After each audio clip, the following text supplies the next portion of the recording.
tayo sa Word of God. Let's hear, listen to the preaching of the Word of God. Okay, let's pray muna po. Bilang Diyos, salamat po sa mga prayer requests na mga kapatiran. At dito po kami ay papalakasan po sa bawat isa dahil po sinabi po ninyo na kami po ay magkaroon po ng loving one another, edifying one another. Ito po ang kalooban po ninyo na meron pong local church tayo noon. Hindi lamang tuwing araw ng Sunday kami nagtitipon, maging sa prayer meeting kami po ay makapagtipon upang mabigyan po ng halaga po ang pakikipag-usap namin sa inyo. Alam po namin na kami po ay walang magagawa. Kaya kami po ay nandito, nagtitipon upang kilalanin po na kailangan ang pinakamakapangyarihan sa lahat. Kailangan namin kayo lagi sa bawat araw, bawat oras, minuto ng aming buhay ko. Kaya po lamang ang maluwalhati. Bless ko po ang aming pong pag-aaral ng inyong salita. Gabayan po kami ng Holy Spirit at kami po bigay nyo ng humble heart, teachable heart kayo noon. Tanggapin namin ang truth at maisabuhay namin ito. Ito po aming dalangin sa pangalan ni Jesus. Amen. Amen. Okay, so ang ating subject is law and grace. Okay, law or grace. Where do you stand? Okay, so ito po ang title, How Grace Supersedes the Law. Okay, how grace supersedes. Okay, supersedes means to replace in power. Okay, authority, effectiveness, or acceptance, or use. Okay, so meron pong nangyari po. Okay, nung sabi po ng Romans chapter 10, verse 4, okay, for Christ is the end of the law for righteousness to everyone that believeth. So nagkaroon po ng katapusan yung batas dahil po sa ating Panginoong Hesus Kristo. Because Christ, okay, fulfilled the law. Okay, at nung sinabi niya sa cross, okay, before siya mamatay, it is finished. Okay, so natapos po yung panahon ng batas, yung operation ng batas. Amen? Yung dispensation of the law was ended and was supersedes by the dispensation of grace. Amen? So we are not now under the law, we are now under grace. Okay? So we must understand, okay, that grace supersedes the law. Amen. Amen. Okay, Galatians chapter 3 verse 24 and 25. According to Apostle Paul in Galatians 3:24, wherefore the law was our schoolmaster, amen, to bring us unto Christ, that we might be justified by faith. Okay? 25, but after that faith is come, we are no longer under a schoolmaster. So the law was our schoolmaster. Okay, our teacher, okay, to bring us to Christ. Amen? So, the law is not bad. Okay, the law is good. Okay, so, but we are no longer under a schoolmaster. Okay, the law. Okay po, we are no longer under the law. That's the verse we read. And again, the verse in John 1:17, according to Apostle John, for the law was given by Moses. Okay? So, Moses. But grace and truth came by Jesus Christ. So, there is difference, okay, between law and grace. Amen?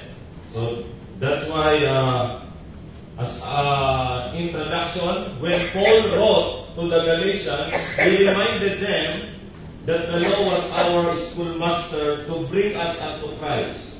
that we might be justified by faith. But after that faith is come, we are no longer under a schoolmaster. Okay, the law served its divine purpose, but it was temporary. With the revelation of the dispensation of grace committed to Paul, Ephesians 3:1-3, we see that grace is not merely an extension of the law, but a complete replacement and elevation above the law. Okay?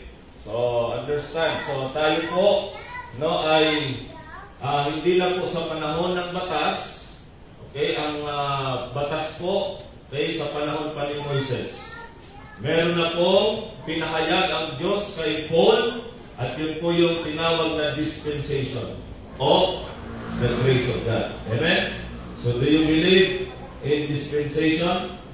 Okay, so marami po mga Baptist hindi naniniwala sa dispensation. Pero ang word na dispensation ay 4 times nag-appear sa King James Bible. Amen? At ang specific dito sa Ephesians chapter 3, tinawag na dispensation of grace. Amen? Ang grace ng Diyos sa lahat ng dispensation makikita. Tama po ba? That's right. Amen? Because sa panahon ni Noah, sabi ng Bible, Noah found grace. Okay, nandun ang grace ng Diyos. Okay, sa panahon ni Noah at sa every dispensation, may grace ang Diyos. Amen. Pero mga kapatid, yung dispensation of grace, yung binuhos na po ng Diyos, yung kanyang grace, okay, ito yung sa panahon natin. After na si Jesus Christ namatay sa cross, inilibing at muling nabuhay. After Jesus Christ died for our sins, was buried and rose again the third day, the grace of God, okay, the dispensation of grace started. Amen? So, hindi po kay Paul nag-start. Amen. That's right. Sa Panginoong Isus nung siya namatay, inilibing at muling nabuhay. Nireveal lang po, ipinahayag lang po kay Paul. Okay? So, iba po yung starting sa revealing. Okay? Iba po yun, di ba? Okay. John 1:17 makes it clear, for the law was given by Moses, but grace and truth came by Jesus Christ. Under dispensational understanding, the law governed Israel. Okay? Para kanino Israel? Ang law to Israel. Okay? While grace governs the body of Christ today. Amen? Kaya magkaiba. Di tayo Israel. Tayo ay body of Christ. Okay? Tayo ay nanampalataya sa ginawa ni Kristo. Okay? Kaya tayo ay naging member ng body of Christ. Okay, so let's explore 7 differences showing how grace supersedes the law. Okay? So 7 differences. Okay, number 1, the distinction in outreach. Okay. So, saan naaabot ang law? Kanino nakakaabot, no? Ang batas. Okay, restricted. Restricted po ito. Okay? Ibig sabihin po, ito po ay exclusive to Israel. Yeah. Alright?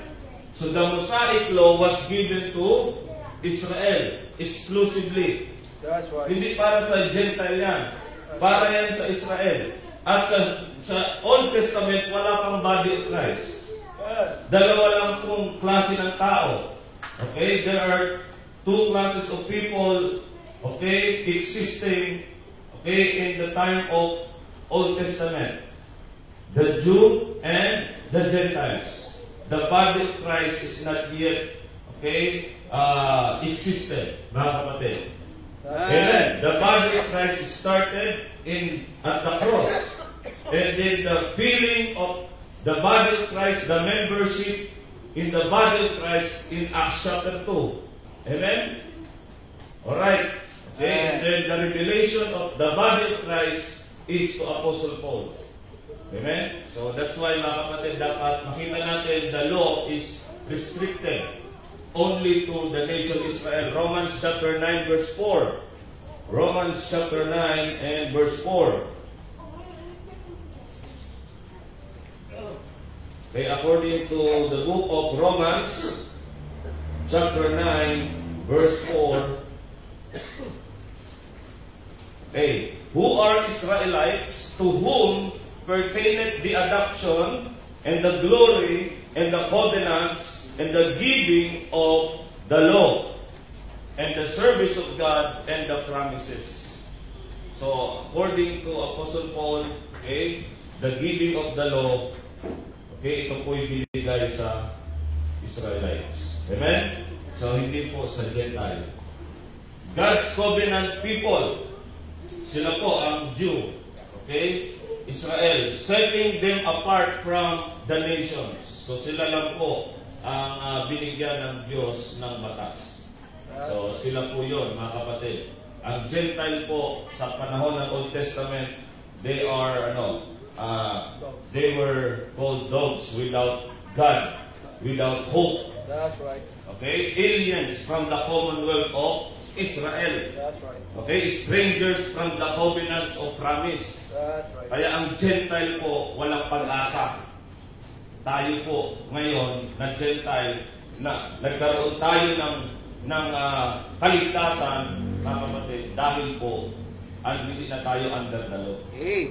We are now under the grace. So that's why grace is released.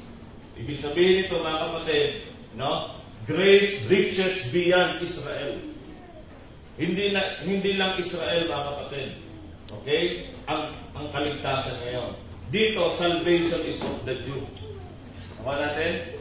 Ang kaligtasan, yung adoption, yung glory, yung covenant, yung service of God. Marami pong benefits ang Israel sa time ng Old Testament. Pero sa panahon ng grace, okay, ang kaligtasan ay freely offered to all men without distinction.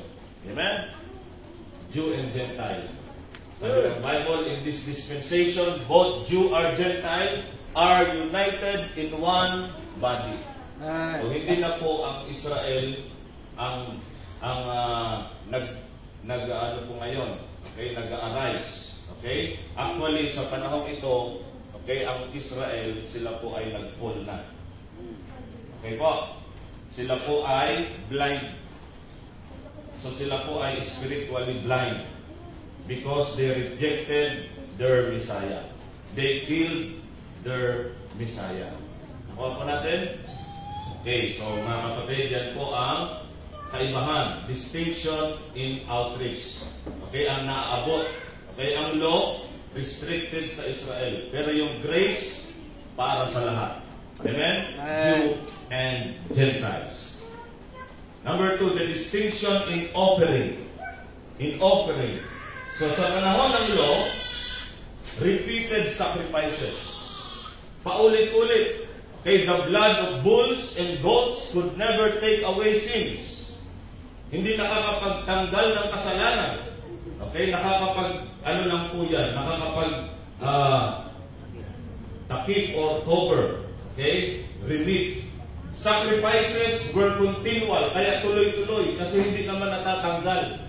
Reminding Israel of sin year after year. So sila po ay paulit-ulit na merong sacrifice sa temple nila. But ngayon, sa panahon ng grace, okay, hindi na po natin yan gagawin. At hindi naman tayo Israel para gumawa niya, mga kapatid. Amen? Tayo ngayon ay body of Christ dahil meron na pong redeeming sacrifice. Amen? One lamb, one true lamb of God, Jesus Christ, offered Himself once for all. So hindi na paulit-ulit, mga kapatid. His sacrifice is sufficient, final, and effectual. Amen? Tayo po ba ay naniniwala na ang ginawa ni Kristo ay sapat? Yan ay final, wala nang idadagdag, at yun ay effectual. Yan po ay may power na magtubos sa ating mga kasalanan. Hindi lang po, mga kapatid, na-remit ang ating kasalanan, na-redeem pa. mga kapatid. Amen. Nagkaroon tayo ng eternal redemption. Amen. Binili tayo ng dugo ni Kristo. Amen. Okay, so hindi po yung dugo ng bulls and goats. Okay? So different in offering, mga kapatid. So, hindi pwedeng magkaparehas yan. Amen? Sabi ng mga ibang Bible bab, pare-parehas lang yan. No, sir. Pare-parehas lang. Old Testament, New Testament. No? So, yung sabi nila, ang Old ay looking forward to the cross. Ang New Testament, looking backward to the cross. Okay? Hindi po ganun, mga kapatid. No? Bagamat may picture siya, okay? Pinipicture niya na ang mangyayari, yung reality, ito shadow lang ito. Pero hindi po sila naglo-look forward. Hindi nila alam yung cross na yan. Okay?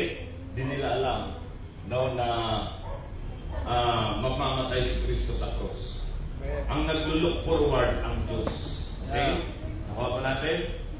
Okay, bagamat nasa prophecy na mamamatay si Kristo. Nasa prophecy. Kay Isaiah 53, Psalms 22.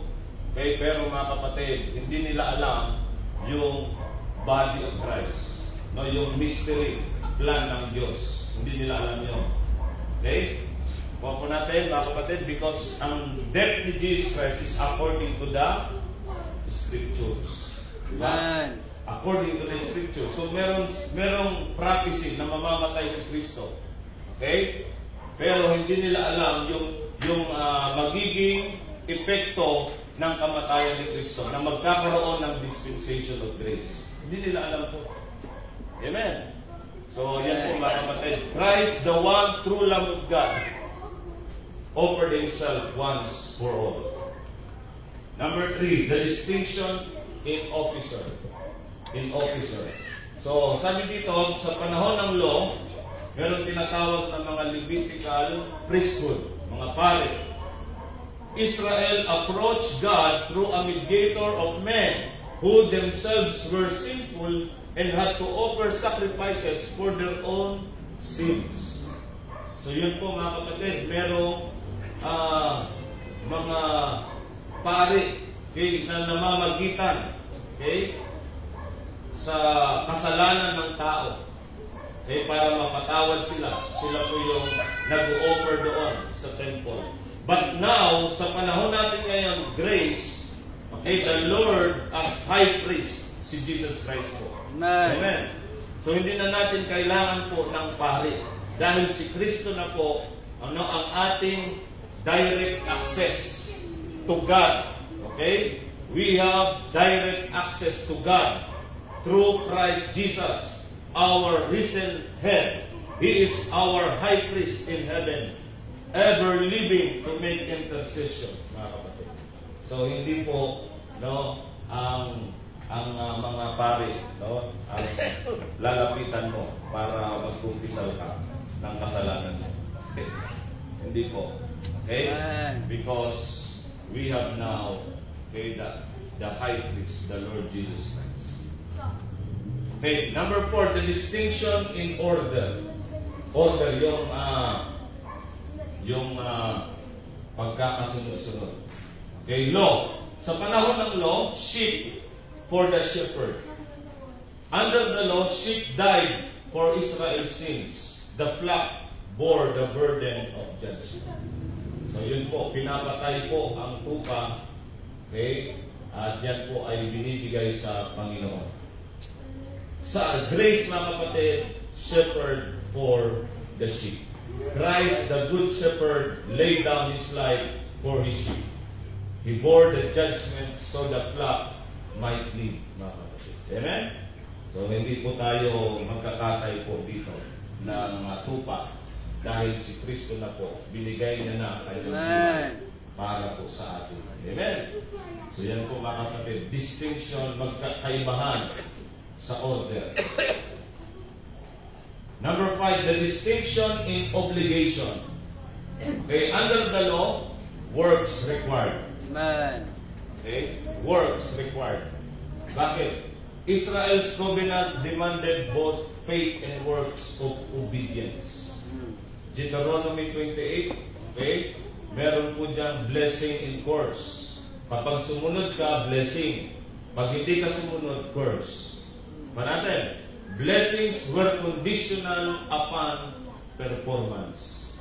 Kaya pag hindi po sila nag-obey sa law, okay, sila po ay iko-curse. Di ba? Iko-curse. Kaya yung hindi nagtatites, yun po ay curse. Di ba? Kasi law yun eh. Amen. Yung tithing. That's right. Obligado sila mga kapatid. Pag hindi, curse sila ng Panginoon. Iko-curse sila. Kaya yan ay ginagamit sa mga maraming simbahan para matakot yung member. Diba? Kasi, ayaw kong ma-curse. Kaya, bibigay ko yung tithes ko. Okay? So, yun po ay under the law, mga kapatid. Sa Israel po yun, hindi para sa atin. That's right. Amen? Amen. Yung Malakay 3:10. Maliwanag naman, Malakay 1:1 ang context. Sino kausap ni Malakay? Nation of Israel. Nation of Israel. Diba? Sa Malakay 3:9, yung nation na nakalagay doon, what nation yun? Ang storehouse ba doon? Local church? Bring ye all the tithes into the storehouse? Kamalig. Hindi po yung local church. That's right. Okay? Yun po ay literal sa Holy Land po yun, mga kapatid, sa kanilang lugar. Dahil yun ay holy. Yung 10 na yun. 10. Okay? So mga kapatid, sa grace, okay, walang works. Okay? Walang works na nire-required. Faith, receive. In the body of Christ, salvation is not of works, lest any man should boast. Amen? So ang Ephesians 2:8-9, mga kapatid, sulat ni Paul, para kanino? Sa Israel o sa body of Christ? Sa body of Christ. Amen? Saved na. For by grace are ye saved. So ligtas na ang sinulatan ni Paul. Amen? Amen. Ang sinulatan ni Paul, mga kapatid, ay hindi ang Israel, kundi ang body of Christ. Amen. We are justified by faith alone, apart from the deeds of the law. So hindi tayo gagawa ng batas, mga kapatid. Okay? Dahil yun po ay obligation doon sa panahon nila sa law, mga kapatid. Amen? Amen. Ang obligation mo ngayon, manampalataya ka sa ginawa ni Kristo sa cross ng Kalbaryo. Amen. That's right. Wala na. Through faith, di ba? For by grace are we saved through faith. Sa Old Testament, Hebrews 11, by faith. Magkaiba po yan, ha? Ang by faith at ang true faith. Magkaiba yun. Okay, sa susunod, magpapag-aralan natin yun. Ang by faith, may required na works yun.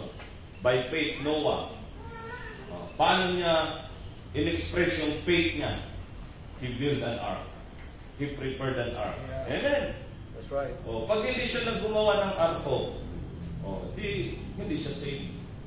Ako natin? Hindi sinabi doon na, Noah, believe on the Lord Jesus Christ, and thou shalt be saved. Hindi po ganun, mga kapatid. Amen? Sabi ng Bible, Noah built an ark. Amen. So, may works na required. And then hanggang dumating sa panahon ng batas kay Moises. Ang dami ng work. Imagine mo po yun, Ang daming batas. May 613 laws ang kailangan nilang sundin.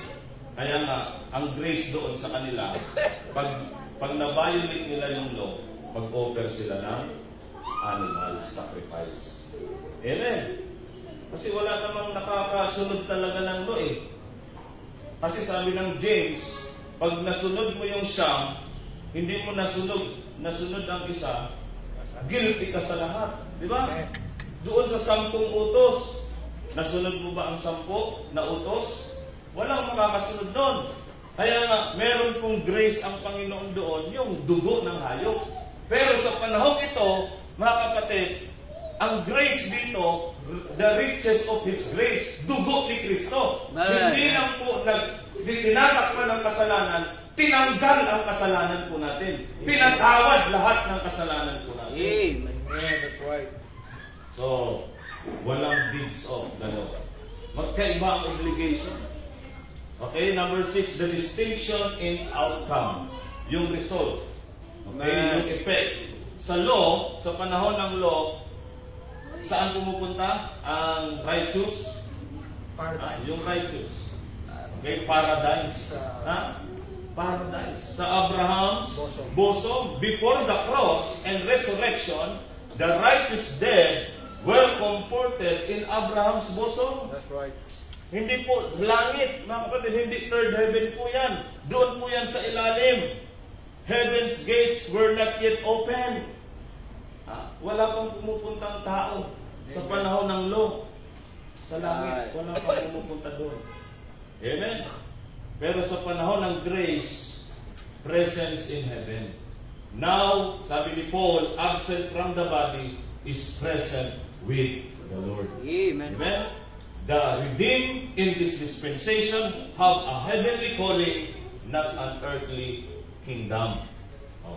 So mga kapatid, kaya nga yung magnanakaw, the thief on the cross, okay, according to Jesus Christ, when he told the thief, okay, today thou shalt be with me in third heaven. No, paradise. Amen? Yung paradise na yan, mga kapatid, ang context po noon, si Jesus Christ pumunta sa ilalim, in the heart of the earth, 3 days and 3 nights. Kaya kasama niya yung the thief of the cross. Thou shalt be with me in paradise. And then after we resurrected, mga kapatid, nung in-sprinkle na ni Jesus Christ yung kanyang dugo sa heavenly tabernacle, naging open na po ang third heaven. Amen? Kaya lahat ng sasampalataya sa death, burial, resurrection ni Kristo, bukas ang langit. Amen. That's right. Bukas ang gate doon sa langit para sa Amen. Amen? Kaya, to be absent from this body, present with the Lord. Amen? Kaya itong katawan natin, mga kapatid, ay ito'y tirahan natin dito sa mundo. Temporary. Pero, ang pagkatapos ng dito sa body na ito, absent. Pag wala na tayo, ano yan? Okay? Immediate. Okay? Walang isang segundo. Amen. Ano yung sunod sa second? Millisecond? Okay, ibig sabihin mabilis. Ano po? Mabilis, mga kapatid, ang pag-akyat natin sa langit. Amen. Okay? So, number 7. Okay, nandiyan pa kayo? Amen. Okay, number 7 lang ito. Okay. The distinction in operation. Operation. So, ano ang operation sa panahon ng law? Ang righteousness impose. Okay? Sa Tagalog ng impose, nire-required. O, ano? The law demanded. Yan, dinidemand. Amen? Demanded obedience and imposed righteousness outwardly. Okay? Condemning failure. So, mga kapatid, yung righteousness, yung righteousness na yun is the righteousness of the law. O natin? No? Pag sumunod sila sa law, righteous sila. O natin? Amen. Okay? Kasi marami pong klaseng righteousness sa Bible. Okay? Pag binasa natin ang Romans chapter 10, mabasa natin dyan yung righteousness of God, own righteousness, self-righteousness, ano pa? Yung righteousness which is of the law. That's verse 5, di ba? For Moses described the righteousness which is of the law. Oh, ano yung righteousness which is of the law? That the man which do with. Ano yung do with? Do with. Gawa yan. Gagawa ka talaga. Sabi dito, those things shall live by them. Oh. Sa panahon yun ng law, gagawa sila. Ini-impose yun, mga kapatid. Pag hindi, mga kapatid, ay delikado po sila. Ang Israel. No? Kaya susundin talaga nila yun. The law demanded obedience. Amen. Okay. So maraming iba't ibang category ng law. Merong ceremonial law. Merong ano pa? Dietary law. Sa pagkain. Ano pa? Moral law. Civil law. Okay? So lahat yun. Okay? Sa Israel yun, susundin nila. Ngayon, sa panahon ito, may law din tayo. Okay? Ano yung law natin? Romans chapter 8. Romans chapter 8, verse 2. For the law of the Spirit of life in Christ Jesus hath made me free from the law of sin and death. O, anong batas sa panahon natin? Law of the Spirit of life. Amen. Amen. Okay? So, mga kapatid, no? Ang moral law applicable sa atin as a testimony. Kung natin? Yeah. Alam namang pumatay ka na lang din. Wala na pala tayong batas, yung moral law. Thou shalt not kill. Hindi na pala yan para sa atin. So, okay nang pumatay ngayon. Sige, pumatay ka. Anong mga asisira sa'yo? Testimony. Amen? Pero hindi nawawala ang kaligtasan mo. Ako natin. Okay? So, kaya kailangan natin ang grace. Okay? The righteousness of God na ito'y inimpute. Okay? Ibinilang sa atin. Through Christ, God declares us righteous apart from works. His righteousness is credited to our account the moment we believe. Amen. Believe lang. Amen. Mag-believe ka doon. Sabi ng Bible, okay, sa Christ is the end of the law for righteousness to everyone that believe. Meron ka ng righteousness of God kapag nag-believe ka. So, automatic, instantaneous, mga kapatid. After mong mag-believe, inari ka ng Diyos, dineclare ka ng Diyos na matuwid. Wala ka ng kasalanan. Lahat ng kasalanan mo, okay, ay napunta na kay Kristo. Amen? All your sins were imputed to Christ. Amen? According to 2 Corinthians chapter 5:21. Okay, the Bible says, for He hath made Him to be sin for us. Okay, sino po yung He? Okay, God the Father. He hath made Him. Sino yung Him? Jesus Christ. So ginawa ng Diyos Ama si Jesus Christ na kasalanan. Okay? He hath made Him to be sin for us, who knew no sin, that we might be made the righteousness of God in Him. So tayo ay ginawang matuwid dahil kay Kristo. Amen? So, double imputation. Okay? Our sin was imputed to Jesus Christ. The righteousness of God, which is in Christ, was imputed to us when we believe. Amen. Amen? The moment we believe. So, imputed. Dito ini-impose ang righteousness. Dinidemand, sumunod ka. Sumunod ka. Obey. Okay, yan po mga kapatid. Dinidemand. Pero ngayon mga kapatid, ini-impute ang righteousness. So, next. The law had its place in God's plan for Israel. Amen. But it was never designed to save. Okay? Kaya nga, ang word na save, talagang sa panahon lang natin yan. Diba? For the preaching of the cross to them that perish foolishness, but unto us which are saved. It is the power of God. Ang word na save, talagang sa panahon lang natin. Ang Old Testament, ang word sa kanila, righteous and wicked. Tama? Ang righteous, yung mga nag-obey sa law, okay, yung nag-o-offer ng animal, yun yung righteous. Pero yung wicked, the wicked shall be thrown into hell in all the nations that forget God. Gentiles. Automatic yun. Okay, yung Gentiles, wicked yun. Tama natin? Okay, sa panahon noon. Kaya nga si Rahab, paano naligtas si Rahab? O paano naging righteous si Rahab? That's Israel. Okay, no, tinulungan niya ang Israel. Tama, Rahab is Gentile. Yeah. Di ba? Gentile siya. Okay, harlot pa siya. Oh. Pero nung tinulungan niya ang Israel, nagkaroon siya ng righteousness. Kasi yun po ang sabi ng Bible. Amen. Amen? Sa panahon noon. Okay, bless them. I will bless them that bless thee. I will curse them that curse thee.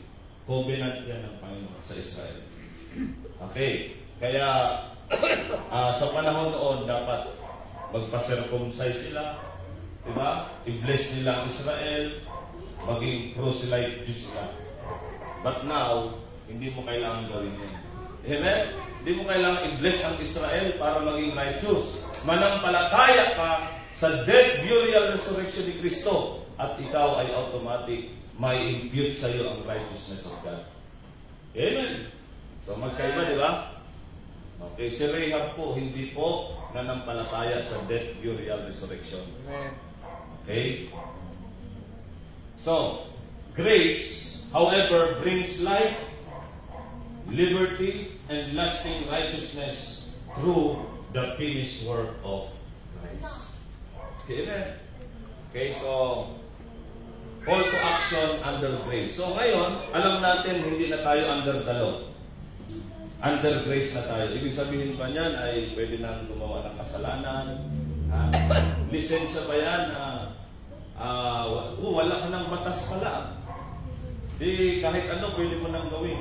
Hindi po ganun, mga kapatid. The believer today lives not under the law, but under grace. Tama? Grace is not just a doctrine to study. Pinag-aaralan natin. But it is a life to live. Ito'y kailangan ipamuhay natin. A truth to stand upon. Tayuan, a calling to embrace. Ito yung panawagan natin. In a world of confusion, compromise, and religious tradition, we must respond to God's grace with faith, gratitude, and obedience. Okay, salvation is complete. Okay, ito yung dapat natin gawin. Una, rest in grace. Magpahinga ka sa grace ng Panginoon. Huwag ka nang gagawa para i-accept ka ng Diyos. Amen? Amen. We do not strive for acceptance. We are already accepted in the Beloved because of the salvation. Okay, we have in Christ finished work. So mga kapatid, we are accepted in the Beloved. Amen. Tinanggap tayo sa pinakamamahal. Diba ang beloved ng Diyos ang kanyang anak, the only begotten Son of God. Thou art my beloved Son. Amen. So, gusto mo ba na matanggap ka rin sa pinakamamahal niya, pinakamamahal ng Diyos? Sampalatayanan mo yung ginawa ni Kristo. At automatic, mga kapatid, tatanggapin ka ng Diyos sa kanyang pinakamamahal. So, hindi ka magsisikap para i-accept ka ng Diyos. Gagawin ko to para tanggapin ako ng Diyos. Gagawa ako ng mabuti. Magsisimba ako. Magpapabaptize ako. Magtatize ako. Every Sunday, maging faithful ako. Susundin ko ang lahat ng batas. Yan ang sapadista. Diba? Kasi gusto nilang matanggap sila ng Diyos. No!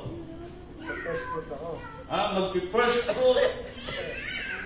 Para pagpalain ako ng Diyos. Wow. Yan mga kapatid. We are already accepted. Okay, when we believe the finished work of Jesus Christ. We are complete in Christ. Okay? Unlike Israel under the law, where works were demanded, the body of Christ is secured by grace alone, apart from works. Amen. Okay? Wala po tayong work na gagawin. Amen. Number 2, okay, ito yung gagawin natin. Rest in grace. Magpahinga ka doon. Hindi ka pinapatrabaho ng Panginoon. Pinapahinga ka niya sa ginawa ni Kristo. Amen? Ang kaligtasan, hindi trabaho. Ang kaligtasan ay pahinga. Magpahinga ka doon sa ginawa ni Kristo. Amen. And then ngayon, in-accept ka na, you are accepted in the beloved, rejoice. Amen. Maggalak ka sa biyaya. Grace teaches us to give thanks always. Amen. In everything, give thanks. Kaya kung ikaw po ay talagang tunay na ligtas, naunawaan mo ang grace ng Diyos, naligtas ka sa biyaya ng Diyos, everyday sa buhay mo mga kapatid, talagang pagpapala ito ng Diyos. Kaya magre-rejoice ka. Rejoice evermore. Amen. Joy flows not from religion, but from relationship with Christ. Ang joy natin hindi naka-base dahil may pera tayo. Hindi naka-base dahil lumalago ang business natin, mga kapatid. Malugi man yan, mawalan man tayo ng pera, at tayo ay magagalak dahil tayo ay may grace ng Panginoon. That's right. Amen. Amen. Hindi sa religion, hindi dahil ako baptist ako, kaya nagagalak ako dahil pinanganak kong baptist. Ha? Anong meron sa baptist? Naligtas ka dahil ng baptist? Nabaptize ka ng isang baptist pastor? Nagagalak ako dahil binaptize ako ng banal na espiritu. Amen. Patungo sa membership sa body of Christ. Yun ang kinakagalak ko, mga kapatid. Amen? Amen. Pangalawa na lang yung naging member ako ng local church. Amen? Pero ang pinakaunang kagalakan natin, naging member tayo ng body of Christ. Amen. Alright, amen? Yun ang joy natin. Rejoice in grace. Israel, rejoice in kingdom. Promises on earth. Yun ang inahantay nila. Yun ang kagalakan nila. Maghari na si Kristo para sa kanila. Matagal na silang walang hari. Di ba? Ang Israel ngayon, walang king. Nireject nila yung king nila. Ngayon, meron silang prime minister, pero hindi king. Okay? But we rejoice in our heavenly position in Christ. Kaya, kapatid, wala talagang dapat malungkot na Kristiyano. Dapat lagi tayo nagagalak. Rejoice in grace. Number 3, reflect grace. Reflect. Okay, grace received must be grace reflected. Kung talagang na-receive mo ang grace, ipakita mo. Mag-reflect sa buhay natin. Okay, forgiven people, forgive. Bakit ka magpapatawad? Hindi para patawarin ng Diyos. Dahil pinatawad ka na ng Diyos. Diba sa Old Testament, sa panahon ni Jesus Christ, sa earthly kingdom niya, o sa earthly ministry niya, papatawarin kita, pero patawarin mo muna yung iba. Yung nagkautang sa iyo, patawarin mo muna. Tapos bumalik ka dito, and I will forgive you your trespasses. Hindi po yun para sa atin. Amen? Right. Ang para sa atin, ito na po yun. Ephesians 4:32. Okay? Marunong tayong magpatawad for Christ's sake. Because God had forgiven you. Amen. Love people. Ang minahal na tao ay marunong din dapat magmahal. Tama? Kaya hindi mahirap magmahal. Kasi naranasan natin mahalin ng Diyos. Amen. We love Him because He first loved us. Okay, Israel was commanded to love under the law. Diba? Deuteronomy chapter 6, love thy neighbor. love thy God above. Okay, all. Okay? Yun ay batas sa kanila. Believers under grace are empowered by the indwelling Spirit to show grace. Bakit tayo marunong magmahal? Dahil may banal na Espiritu tayo. The fruit of the Spirit is love. Joy. Amen. Kaya ang law natin, the law of the Spirit of life. Okay, number 4. Rightly divide the word. Rightly divide. We must separate prophecy from mystery. Israel's program from the body of Christ. Yun po ang principle, mga kapatid. 2 Timothy 2:15. Failure to rightly divide leads to confusion. Okay, kanina po, meron akong nakachat kay taga-Leyte. Okay, sa simbahan nila, sabi niya, merong mga tithes, first fruits. Ayan. Ang dami niyang sinabi. Pero, dami niyang tanong about rightly dividing. At ngayon, nang nag-iisip na siya na maghanap ng church na nagtuturo ng rightly dividing. Praise God. Kaya lang, wala pong church doon sa Leyte na nag-rightly divide. Katulad natin dito sa church. Okay, wala akong makilala. So, paano yun, mga kapatid? Kaya maraming confused kasi walang nag-aaral talaga ng tama. Okay? Na tamang sistema sa pag-aaral. So, anong ginagawa nila? Mixing water baptism, tongues, and law-keeping into the age of grace. Imagine mo yan? Ang batas, ilalagay mo sa grace, sa panahon ng grace. Di ba? Oh, confusion. Naligtas ka by grace, tapos mabubuhay ka under the law. Hindi pwede yun. Amen. Mabubuhay ka under fear. Wow. Di ba may fear sa law? Yeah. Kasi curse everyone that do it. Di ba? The law. Pero si Kristo na ang curse. Amen? Sa lahat ng mga nanampalataya. Pero Jesus Christ made a curse for us. Amen? At redeem us from the curse of the law. Kaya huwag na tayong padaya sa mga mixer, mixed preacher, mga halo-halong mga nagtuturo. Okay? So tayo ay nasa age of grace. Ilagay mo lang sa tamang lugar ang Word of God. Ganun lang naman ang rightly dividing, tama? Ilagay mo sa tamang lugar, sa tamang panahon, sa tamang tao. Kasi pag na-misplace mo yan, na-misapply mo, yun, confusion, walang clarity, hindi maliwanag. Kaya kahit ang tagal mo nang nag-aaral ng Bible, hindi mo maintindihan. Kung nagbabasa ka naman dito, hindi ko man maintindihan. Di ba? Oh, mga pastor po. Oh, hindi nga nila maintindihan eh. Hindi tayo nagmamagaling. Ito'y biyaya ng Diyos. Tayo ay na-enlightened because of the Holy Spirit. Sinunod natin ang tamang instruction. Amen! Amen! Wala mo yan? Nakukonfuse ko sila.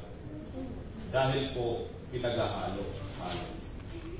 Grace does not excuse laziness. Ang biyaya, hindi po yan excuse na wala ka nang gagawin. It energizes dapat, mga kapatid. Amen? Nagbibigay ito sa iyo ng excitement. Ligtas ako, naunawaan ko ang kaligtasan. Ibabahagi ko ito sa loved ones ko. Amen. Matagal na akong binudol ng mga pastor na ito. Amen. Paul endured hardship as a good soldier of Jesus Christ. So si Paul, mga kapatid, nagtiis ng kahirapan. Okay, may mga persecution dahil sa pag-stand niya sa truth. Israel's faithfulness looked forward to the kingdom. Yun ang kanilang hope. Kingdom, earthly kingdom. Kaya sila nagiging matapat. Our rest in our heavenly calling while we labor in the gospel of grace. Kapatid, ang pahinga natin ay sa panawagan sa makalangit. Habang nagli-labor. Okay? Number 6, resist false doctrine. Amen. Under grace, mga kapatid, dapat labanan natin, okay, huwag natin tanggapin ang maling doktrina. Many pervert the gospel of grace by what? By adding works or reverting to law. Yan ang problema sa Galatia. Di ba? Napasok sila ng maling doktrina. May mga maling teacher, false teacher. Okay? Kaya sabi ni Paul, kapag mayroong nangaral sa inyo ng another gospel, hindi katulad ng pinangaral naming gospel, sila ay sumpain. A curse. Kaya mga kapatid, delikado yung mga nagpipervert ng gospel of grace. Yung dinadagdagan nila ng work. That's right. Kahit gaano ka kasipag mag-soul-winning, pero ang gospel mo may addition na work, mga kapatid, hindi matutuwa ang Diyos. Si Satanas matutuwa dyan. Amen. Right. Kaya akala natin, maraming member dyan, maraming umaatin dyan, libo-libo. Tanungin mo, paano ka naligtas? Paano ka naligtas? Tinanggap ko si Jesus sa puso ko. Wow. Umiyak ako noon kasi pinasunod ako ng isang soul winner. Talagang sabi niya, sunod ka sa prayer na to para maligtas ka. I-invite mo si Jesus sa puso mo. Ngayon, buksan mo na. Wow. Ipatong mo ang kamay mo sa kamay ko. Okay? Lalaki yung soul winner, babae yung sinus. So, meron ganun, di ba? Okay, ini-invite sa puso. Ha? Ang puso na marumi, hindi pwedeng pasukin ng Amen. Diyos na banal. Papasok ba ang Diyos na banal sa pusong marumi? No way, sir. Papasok yun pag malinis na. Amen? Paano malilinis? Pag nag-believe doon sa ginawa ni Jesus Christ. Kaya Ephesians 1:13, after that he believed, ye were sealed with the Holy Spirit of promise. Hindi mo kailangang imbitahan. Lord, pasok ka na. Dito ka na.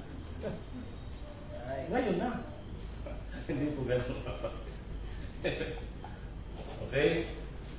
Mag-believe ka. Sabihin mo, naniniwala ka ba sa ginawa ni Kristo sa cross ng Kalbaryo? Naniniwala ka? Kung sumagot siya, oo. Sabihin mo, sabi ng Bible, kung naniwala ka, ang Holy Spirit pumasok na sa'yo. That's right. Di ba? Walang prayer yun. That's right. Walang prayer, di ba? Sabihin mo lang ang truth. Yan ang sabi ng Bible. Naniniwala ka ba dyan? Kung nag-believe ka. Kung hindi, wala kang Holy Spirit. Kaya sabi doon sa 1 Corinthians 15, 1-4, merong believing in vain. Amen. Yung pag-believe nila, walang kabuluhan. Bakit? Hindi totoo. Hindi totoo ang believe nila. Kaya dapat ang faith mo talagang totoo, nakapatong lang doon sa ginawa ni Kristo. Dahil yun ang kapangyarihan ng Diyos patungo sa kaligtasan. Amen. Di ba sabi nila, prayer is power?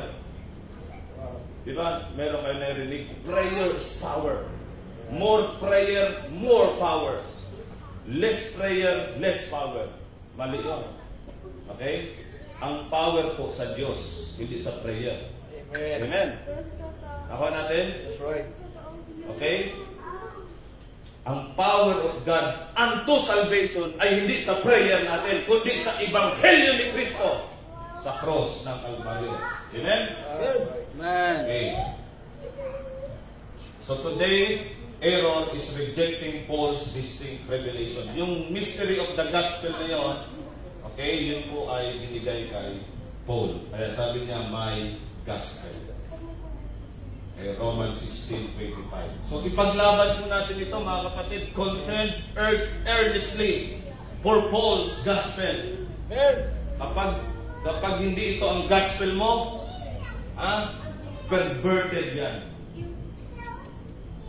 At yung nagpipreach ng perverted, sumpain yan, sabi ni Paul.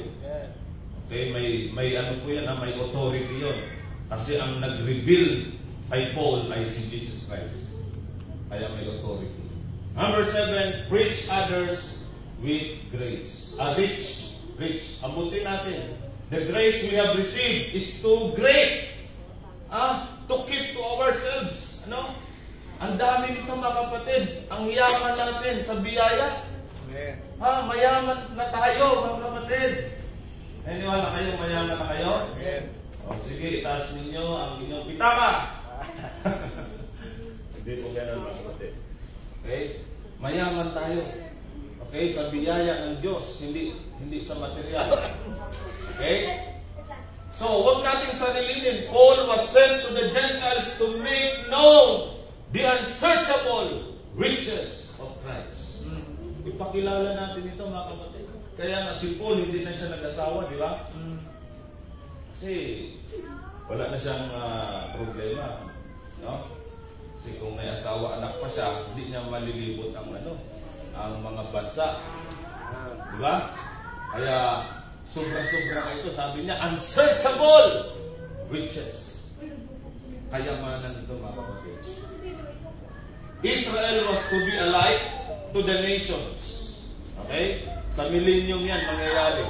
Ang Israel gagamitin ng Diyos bilang light. Kaya yung Matthew 5:16, ang immediate context on doctrinal, let your light so shine. Okay, so para sa kanila yon, magiging light sila sa nations. Yung Matthew 28, yung Great Commission, sa kanila yon. Amen? Okay, go ye into all the world and preach the gospel.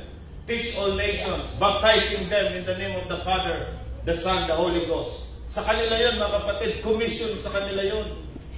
Pero tayo ngayon, ito yung commission natin, Grace Commission. Tayo ay mga ambassador ng Diyos. Amen. Praise Sa God. palangit. Amen. Ambassador tayo. Wow. Representative. No? Ang ipapakilala natin, yung langit. Heavenly calling. Yan ang heavenly calling o trabaho, mga kapatid. Okay? So, conclusion, grace is not passive. Kaya tayo nag-aaral ng doctrine para mag-action tayo, gumawa tayo. It calls us to action. We are called to rest, rejoice, reflect, rightly divide, remain faithful, resist error, and reach others. So yan po ang gagawin ng believer under grace. So tayo po'y kumayo mga kapatid. Salamat sa salita ng Diyos. Tayo po ay magpasalamat sa Panginoon. Let's pray, Lord, thank you. Bagamat mahaba po ang preaching, pero salamat na ang salita po ninyo ay ito po ay hindi po nakakasawa, nakakapagod. Ang Panginoon, ang salita ninyo, Panginoon, ay tunay na kayamanan dahil ito lang po ang eternal. Ito lang po ang bagay na madadala namin sa pagnamatay na kami. At Panginoon, salamat po na naunawaan namin ang kaligtasan dahil sa salita ninyo na rightly divided, na narinig namin ang tamang gospel, ang pinangaral ni Pablo na gospel sa panahon ito ng biyaya is the gospel of the grace of God. Na ito po ang ginawa ni Kristo sa cross. Siya'y namatay. Christ died for our sins, was buried, and rose again the third day. It is sufficient, final, complete. And this is the power of God to salvation to everyone that believes. Salamat po, kami po ay isa doon na naligtas sa biyaya. At namumuhay ngayon sa biyaya at ini-encourage kami ng Holy Spirit na tinuturuan kami to call into action the grace of God na pinapamuhay. Dapat namin ito, hindi lang dapat nasa mind namin, kundi ito'y mag-reflect sa bawat attitude namin, bawat sinasabi namin, bawat mga minimeditate namin, bawat mga iniisip namin, Panginoon. Maapektuhan kami ng biyaya ito, Panginoon. Salamat po sa lahat ng ito, sa lahat ng biyaya na masagana, mayaman kami, Panginoon dahil kay Kristo lang. Amen. Ayun po ang may taas at mag-ingat sa aming pag-uwi sa mga malayo pa. Ingatan mo sila sa pag-ride nila at bigyan ng kalakasan sa pagkumanin. Sa pangalan ni Jesus, Amen. Amen. Amen. Glory to God. Amen. Praise God. Thank you, Brother David.